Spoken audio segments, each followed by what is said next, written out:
Salut, c'est Mécanoub, j'espère que vous allez bien. On se retrouve aujourd'hui pour attaquer le moteur sur son tout nouveau support maison. Je t'invite à aller voir la vidéo qu'on a fait juste là.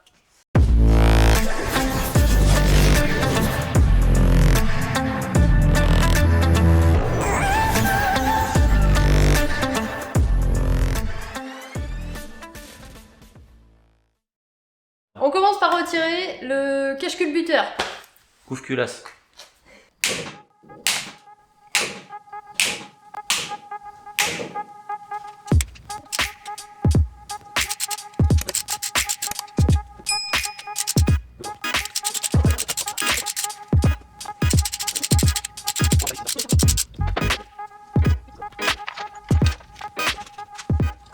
Alors du coup, on va déculasser le moteur.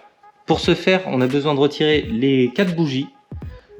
Après, on retirera les cames en dévissant aussi le tendeur de chaîne de distri.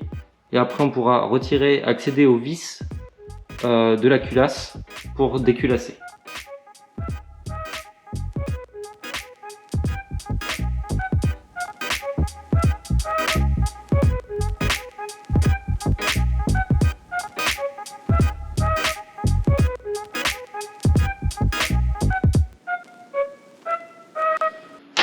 On a une noire, c'est celle-là. Et ta dernière, elle est plutôt blanche. Lui, à mon avis, c'est plus un mauvais réglage de carbu. On détend la chaîne pour libérer les arbres à cam et retirer le haut moteur. On défait le tendeur de chaîne.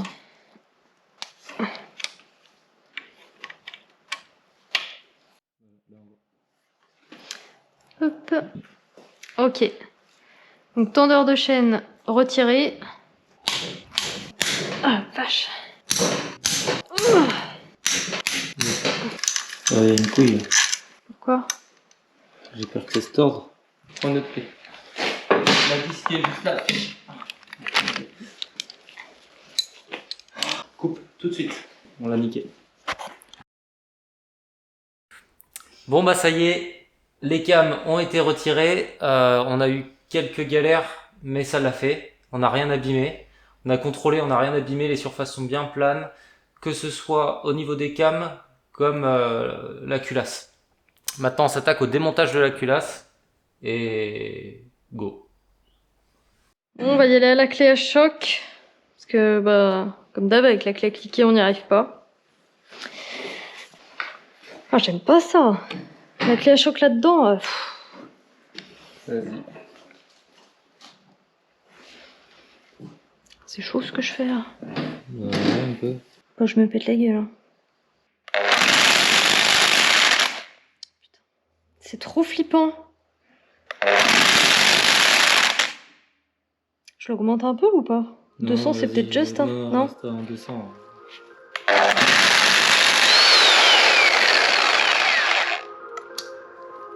Voilà.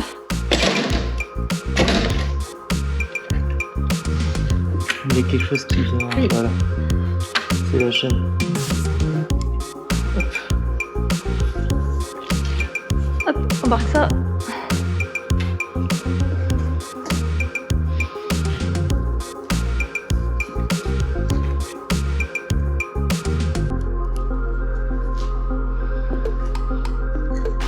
Voilà.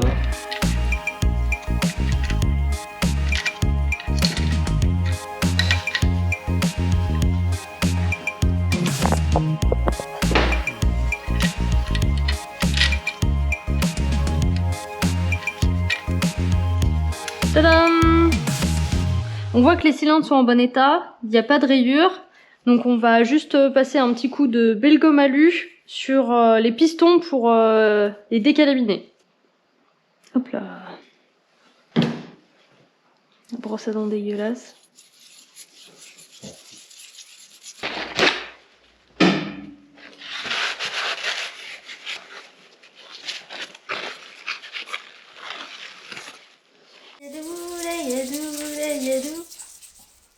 Voilà, c'est tout ce que je connais de cette chanson-là. On a déposé les cams. On a déposé le cache, le couvre-culasse, le joint de culasse qu'il faudra changer, parce qu'il est complètement vieilli, en sachant que dès qu'on démonte et qu'on pose des joints, faut les changer, faut pas les remettre. On a retiré la chaîne de distri, qu'on changera aussi, la culasse, et on en a profité pour nettoyer les pistons. Un coup de belle gomme, c'est magique, ça marche super bien. La calamine est retirée. Et maintenant, on va s'attaquer aux soupapes. Vu l'état des soupapes, on préfère les démonter entièrement. On a acheté un lève-soupape qui va nous permettre de les chasser. On pourra les nettoyer et les rôder.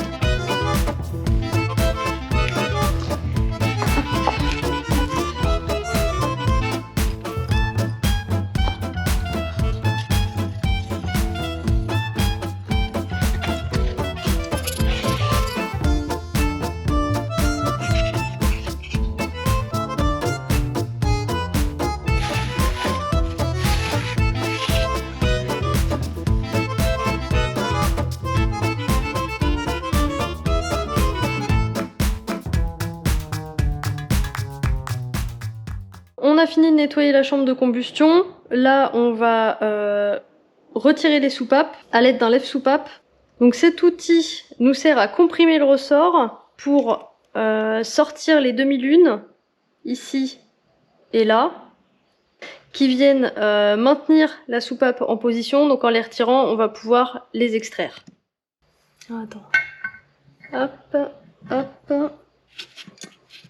Je me place ici. Mes poignets ont craqué. C'est pas suffisant encore? Non. Oh putain. J'ai pas assez de force. Je le vois pas ressortir en fait. Pour la recomprimer, regarde, on a abîmé le siège. Oh putain. Tu peux couper, c'est mort. Le lève-soupape Amazon, c'est de la merde. Du coup, on a été obligé de faire notre petit outil qui va nous permettre d'extraire la soupape. Ça sera beaucoup mieux parce qu'il était beaucoup trop gros et ça, c'était en train d'abîmer les puits. Je sais même pas si ça se dit, les puits de soupape. Je crois que ça se dit. C'était en train de l'abîmer, donc on va devoir jouer du Dremel. Donc il nous a fait perdre du temps cette merde là. Donc on a ressoudé ça, une rondelle, 2 vis, une vis. On va utiliser la perceuse colonne en mettant la culasse, ça dans la perceuse, bam, et voilà. J'espère que ça va le faire. Donc on a installé notre petit outil fait maison pour du coup retirer les demi-lunes et extraire les soupapes. Donc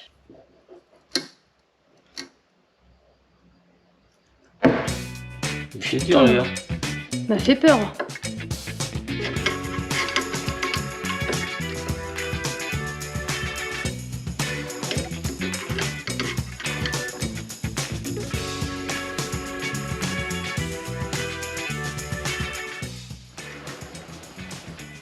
Le premier ressort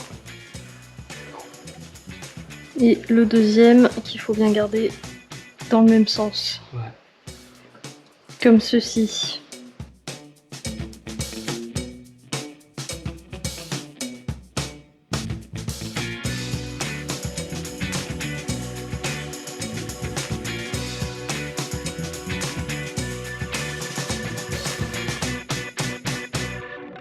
Voilà, toutes les soupapes ont été retirées. On a notre pochette avec les nouveaux joints du coup, et il y a des joints en graphite pour l'échappement. Pour les sortir, comme ils ont été complètement comprimés là, faut prendre un tournevis fin et on essaie de trouver une gorge. Là, paf, là je suis pas mal. Un petit choc.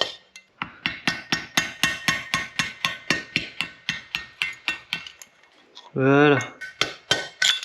Pof, nickel. Et lui...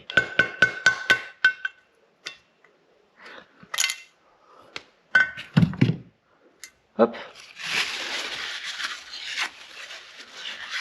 Avec ce lève-soupape, on a abîmé ici, là, j'espère qu'on verra bien, là et ici, parce qu'il est trop large, il est mal étudié, enfin c'est de la merde. Voilà. Donc on va essayer de rattraper le tir avec du papier à poncer en 2000. Donc on a imbibé un peu de WD-40, pas que ce soit non plus trop abrasif. Là, bah, on y va. Tout doucement. Ah bah oui, non mais c'est bon. Hein.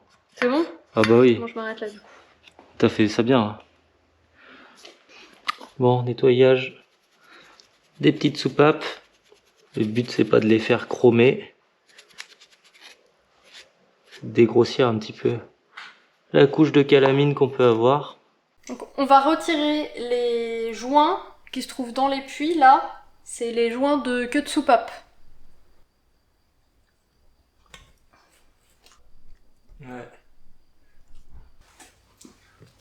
On va remplacer les joints par des nouveaux joints.